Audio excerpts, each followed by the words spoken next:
নমস্কাৰ। মই আজি যিসকল ৰাইজে ছাগলী পুহি আছে, যিসকলে ছাগলী পুহিম বুলি মনত ভাবি আছে আৰু যিসকল ছাগলী প্ৰেমিক ৰাইজ সকলো লোকে মই আগন্তুক দুৰ্গা পূজাৰ শ্ৰদ্ধা আপোনালোকলৈ প্ৰেৰণ কৰিছোঁ। আজি মই এটি ভিডিঅ' আপোনালোকক এটি কথা জনাবৰ কাৰণে বনাইছোঁ। কথাটো এনেধৰণৰ, মোৰ ফাৰ্মত এতিয়া বিটলৰ অৰিজিনেল পোৱালি জন্ম হৈছে। মই ভিডিঅ'কেইটা আপোনালোকক দিছোঁ। এই পোৱালিকেইটা মতা পোৱালি।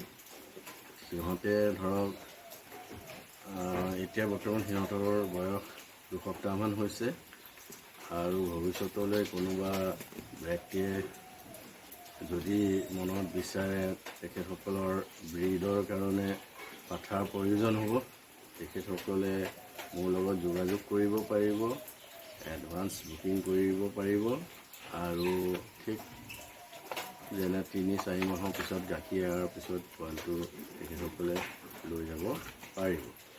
গতিকে আপোনালোক যদি কোনোবা ইচ্ছুক হয় তেনেহ'লে মোৰ লগত যোগাযোগ কৰিব। ফোন নম্বৰ দিয়া থাকিব। আৰু লগতে আৰু এটা বিশেষ মই আপোনালোকৰ উপকাৰৰ কাৰণে জনাব বিচাৰিছোঁ, যদি আপোনালোকৰ খাচী ছাগলী আছে, ধৰক 12 কেজিৰ ওপৰত হ'ব লাগিব খাচী ছাগলীটো, আপোনালোকে মোৰ ইয়াত যোগাযোগ কৰিলে ৱেট হিচাপৰ জিন্দা ৱেট কৰি এটা ভাল দাম আপোনালোকক দিয়া হ'ব আৰু তাৰ জৰিয়তে আপোনালোক উপকৃত হ'ব পাৰিব। বেপাৰীৰ লগত এনে আন্দাজত আপোনালোকে দাৰ দাম কৰিব নালাগে, এটি ভাল দাম পাব। যদি আপোনালোকৰ আছে তেনেধৰণৰ খাচী 12 কেজিৰ ওপৰত যিমান কেজি হওক মোৰ লগত যোগাযোগ কৰিব পাৰিব।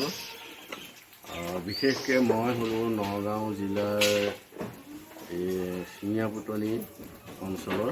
মোৰ ওচৰ পাঁজৰ ৰাইজে যোগাযোগ কৰিলে তেখেতসকল বেছি ফাইদাৱান হ'ব। আঁতৰৰ সকলো যদি সৰহ ছাগলী আছে তেনেহ'লে তেখেতসকলেও যোগাযোগ কৰিব পাৰিব, তেখেতসকলেও লাভান্বিত হ'ব। গতিকে মই আপোনালোকক জনাবৰ কাৰণে আজি মই এই ভিডিঅ'টো বনালোঁ। ধন্যবাদ, নমস্কাৰ।